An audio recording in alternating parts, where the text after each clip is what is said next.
ಬಿಹಾರ ಚುನಾವಣೆಯಲ್ಲಿ ಮತ್ತೊಂದು ಹೊಸ ಬೆಳವಣಿಗೆಯಾಗಿದೆ. ಐತಿಹಾಸಿಕ ಬೆಳವಣಿಗೆ ಇದು ಅಂತ ವಿಶ್ಲೇಷಣೆ ಮಾಡಲಾಗ್ತಾ ಇದೆ. ಯಾಕಂದ್ರೆ ಎಲ್ಜೆಪಿ ಪಕ್ಷ ಇತಿಹಾಸವನ್ನ ನಿರ್ಮಾಣ ಮಾಡಿದೆ. ಈ ಬಾರಿ ಎನ್ಡಿಎ ಮೈತ್ರಿಕೂಟದಲ್ಲಿ ಇದ್ದುಕೊಂಡು ಸ್ಪರ್ಧೆಯನ್ನ ಮಾಡಿದ್ರು. 29 ಸೀಟ್ಗಳನ್ನ ಎಲ್ಜೆಪಿಗೆ ನೀಡಲಾಗಿತ್ತು. ಅದರಲ್ಲಿ 19ರಲ್ಲಿ ಗೆಲುವನ್ನ ದಾಖಲು ಮಾಡಿದೆ ಲೋಕ ಜನಶಕ್ತಿ ಪಕ್ಷ. ನಿರೀಕ್ಷೆಗೂ ಮೀರಿದಂತಹ ಸಾಧನೆಯನ್ನ ಮಾಡಿದ್ದಾರೆ ಚಿರಾಗ್ ಪಾಸ್ವಾನ್. 1 ಸೀಟು ಗೆದ್ದಿದ್ದು ಕಳೆದ ವಿಧಾನಸಭಾ ಚುನಾವಣೆಯ ಸಂದರ್ಭದಲ್ಲಿ. 5 ವರ್ಷಗಳಲ್ಲಿ ಎಂಥ ಬದಲಾವಣೆ ನೋಡಿ, 19 ಸೀಟ್ಗೆ ಏರಿಕೆಯಾಗಿದೆ.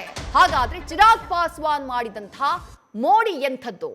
ಚಂದ್ರಮೋಹನ್ ಡೀಟೇಲ್ಸ್ ನ ನೀಡ್ತಾ ಹೋಗ್ತಾರೆ. ಚಂದ್ರಮೋಹನ್, ರಾಮ್ ವಿಲಾಸ್ ಪಾಸ್ವಾನ್, ಚಿರಾಗ್ ಪಾಸ್ವಾನ್ ಅವರ ತಂದೆ ಇದ್ದಂತಹ ಸಂದರ್ಭದಲ್ಲಿ ಆ ಪಕ್ಷ ಇದ್ದಿದ್ದಂತಹ ರೀತಿನೇ ಬೇರೆ. ಬಟ್ ರಾಮ್ ವಿಲಾಸ್ ಪಾಸ್ವಾನ್ ಅವರು ಹೋದಂತಹ ನಂತರದಲ್ಲಿ ಎಲ್ಜೆಪಿ ತೀರಾ ಹೀನಾಯ ಸ್ಥಿತಿಗೆ ಹೋಗ್ಬಿಡ್ತು. ಕಳೆದ ವಿಧಾನಸಭಾ ಚುನಾವಣೆಯ ಸಂದರ್ಭದಲ್ಲಿ ಮೈತ್ರಿನಲ್ಲೂ ಇರಲಿಲ್ಲ. ಜೆಡಿಯುಗೆ ದೊಡ್ಡ ಮಟ್ಟದ ಹೊಡೆತ ಸಿಗೋದಕ್ಕೆ ಎಲ್ಜೆಪಿನೇ ಕಾರಣ ಆಗ್ಬಿಡುತ್ತೆ. ಬಟ್ ಈ ಬಾರಿ 1 ಕ್ಷೇತ್ರ ಇದ್ದಿದ್ದು 19 ಕ್ಷೇತ್ರ.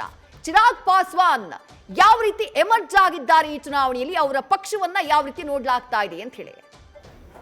ಹೌದು ವಿದ್ಯಾಶ್ರೀ, ಮುಖ್ಯವಾಗಿ ರಾಮ್ ವಿಲಾಸ್ ಪಾಸ್ವಾನ್ ಅವರನ್ನ ಭಾರತದ ರಾಜಕೀಯದಲ್ಲಿ ರಾಜಕೀಯ ಮೌಸಮ್ ವಿಶ್ಲೇಷಕ, ಮೌಸಮ್ ತಜ್ಞ ಅಂತಲೇ ಕರೆಯಲಾಗುತ್ತೆ. ಅಂದರೆ ರಾಜಕೀಯವಾಗಿ ಅಲೆ ಯಾವ ಕಡೆ ಬೀಸುತ್ತೆ ಅನ್ನೋದನ್ನ ಮುಂಚಿತವಾಗಿಯೇ ಅರ್ಥ ಮಾಡ್ಕೊಳ್ಳುವಂಥ ಶಕ್ತಿ ರಾಮ್ ವಿಲಾಸ್ ಪಾಸ್ವಾನ್ ಅವರಿಗಿತ್ತು.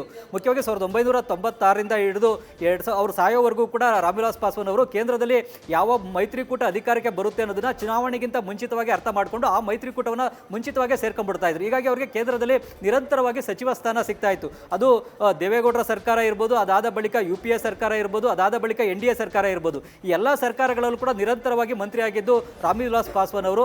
ಈಗ ಅವರ ಮಗ ಚಿರಾಗ್ ಪಾಸ್ವಾನ್ ಅವರು ಕೂಡ ಆ ಒಂದು ರಾಜಕೀಯ ಅಲೆಯನ್ನ ಮತ್ತು ಜನರ ಭಾವನೆಯನ್ನ ಇದೇ ಮೊದಲ ಬಾರಿಗೆ ಸರಿಯಾಗಿ ಅರ್ಥ ಮಾಡಿಕೊಳ್ಳುವಲ್ಲಿ ಯಶಸ್ವಿಯಾಗಿದ್ದಾರೆ. ಅದರ ಪರಿಣಾಮವಾಗಿಯೇ ಅವರು ಈ ಬಾರಿ NDA ಮೈತ್ರಿಕೂಟವನ್ನು ಚುನಾವಣೆಗಿಂತ ಮುಂಚಿತವಾಗಿ ಸೇರ್ಕೊಂಡ್ರು. ಯಾವುದೇ ಬಂಡಾಯವನ್ನ ಸಾರಲಿಲ್ಲ. ನಿತೀಶ್ ಕುಮಾರ್ ಬಗ್ಗೆ ಅಸಮಾಧಾನ, ಭಿನ್ನಾಭಿಪ್ರಾಯ ಇದ್ರೂ ಕೂಡ ಅವರ ವಿರುದ್ಧ ಅಭ್ಯರ್ಥಿಗಳನ್ನು ಕಣಕ್ಕಿಳಿಸಲಿಲ್ಲ.